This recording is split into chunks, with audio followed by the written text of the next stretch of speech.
Hello, everyone. Andrew Tahoe and Brian Tahoe over here to my right with TnT Group, posting this webcast for NakedTrader.com. Really haven't posted in a while. We'll kind of talk about reasons why and kind of with these markets. Brian, if you want to get started, what you're seeing lately, things like that. Yeah, first off, just kind of want to talk about, we haven't posted in a while, just a lot of changes going on here at the group. Kind of going in different directions and taking stuff forward, building more into the sort of black box environment. As most of you know, we do an automated prop deal and getting a lot of interest in that, so it's kind of been taking a little sidetrack in business ventures and meetings and stuff like that, and kind of taking away from our trading position. But we are still active every day, taking a little bit longer approach, like I said before, and taking on positions for multiple days, weeks, months type thing. The biggest thing that we've kind of been diving into lately and trying to figure out is a little bit more how do we smooth out with the obscure volatility, especially in the equity markets and commodity markets. So we've been actually looking into doing more options of late and just trying to figure out if that is the right way to go or not. So we've had on a couple options in the euro currency and currently in the NASDAQ market right now. So not too sure if it's the right thing to do. The problem is that we feel is we have a hard time defining our risk right now, especially if you're shorting anything. You are basically always risking a new contract high. So we found it very difficult because if you are fighting the trend, which we know you're not supposed to be, especially in these commodities and equities, it just kind of always seems like, well, you risk a new high, get stopped out, and then the next day or 2 days later, or a week later, you got a huge winner on. So trying to smooth that out. As the markets go today, equity-wise, it's tough. It's kind of the same thing that we see. It's the same pattern every day. We come in, they're usually higher overnight, make some sort of break during the day, which you think they should do, pick a bottom real fast, and then they usually rip back higher and sit there on low volatility. But the moves down never seem to be more than a dollar or two on a daily wise. Like, look at here, they didn't get down below $2 on the day. And all of a sudden they'll just kind of stall out, sit around for the rest of the day, and you possibly see they can move back up. And that's just what it's been like, most in the last, I don't know, probably 3 weeks of the last month. You can't really do anything about it. You can't trade it. As long as you remain bullish on it, which we're not really bullish, it's difficult to take anything out of a down move in these minis or equity markets. But unless you're a true scalper in the book, only paying attention to one market, I think that's the only way to really trade it. Not pay attention to fundamentals, not pay attention to news, not pay attention to any of that other stuff, and you just trade. I think that's really the only way to trade it.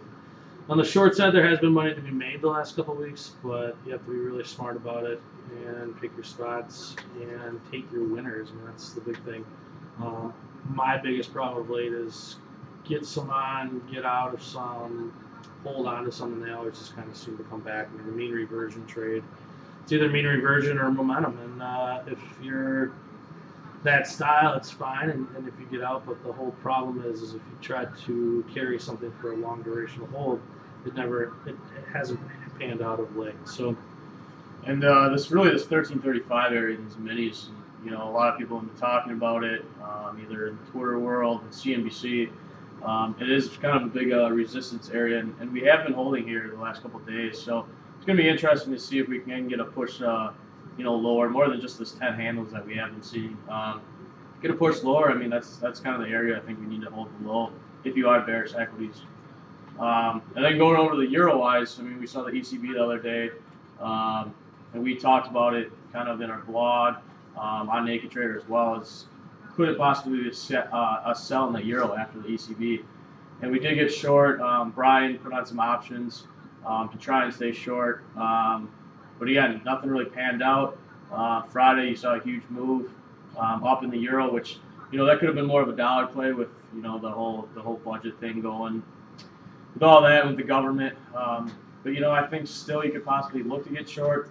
I think around 145.85 in the euro in the futures. I think possibly that could be your next area to possibly get short if you wanted to. But again, it's huge moves that really wipe you out before you can even see a move in your favor. Other than that, fundamentally, I still like being long natural gas. I caught a nice big position from basically the lows of nat gas around like the 380 area.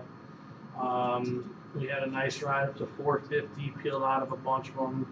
Had a trailing stop all the way down on the winter. Every day I kind of kept shifting it to kind of on a moving average, what my break moving average.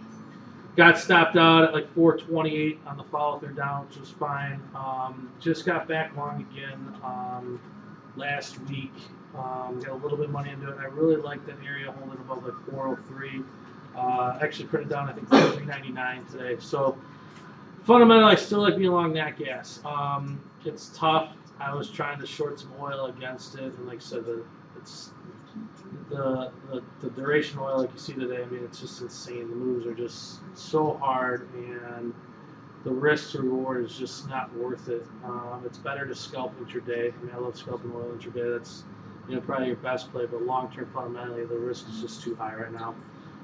The big thing on the oil news overnight was Gaddafi signing this deal and the whole thing to basically back out, and that's what they're blaming this oil sell for, which I think is horseshit. I don't really think there's anything over there that really matters. Obviously, you can tell the market just likes to take the news for a day or two, and then anything else that happens after that, it's ignored and fade the move the other way. So, other big thing was keep watching these earthquakes in Japan. I mean, not really sure what's going on with that. But that's one of the reasons I like being long natural gas, because of high oil prices, the whole problem with nuclear energy. The whole thing, natural gas is just kind of, I think, the safe energy source. I know we got a ton of it. I know that's a problem, but I like fundamentally being long it if you're smart and picking your spots about it. Getting short a little bit of Canadian dollar. Looking at a bigger term picture. Trying to stay short and reversing the trend on that again. Going to be tight on the futures. Might look into doing some more options on that side. Our grain guy likes to be short corn. Still hesitant on it, not too sure, 100%. Again, any of the commodities are real goofy. You're kind of getting big sell-offs all over the place. So lumber, I don't know if people are paying attention to lumber, but it is getting annihilated. Just keeps going a little bit down almost every day for the last couple of weeks. Don't know what that means, but which is strange. I keep thinking you got to be short copper if it's a housing problem, but copper is going higher. So another group to come out. But for me, that's all I got. So those are basically what we're looking at right now. And sorry about not doing the webcasts on a consistent basis, but we're going to try to get back to it the next week or two. Yeah, no, Tony's out of the office and not doing webcasts this week, so we're going to try and post a few this week and try and kind of pick up the slack on there. But we'll leave it with that and check back with us later. TnT Group here, posting for nakedtrader.com. Thanks.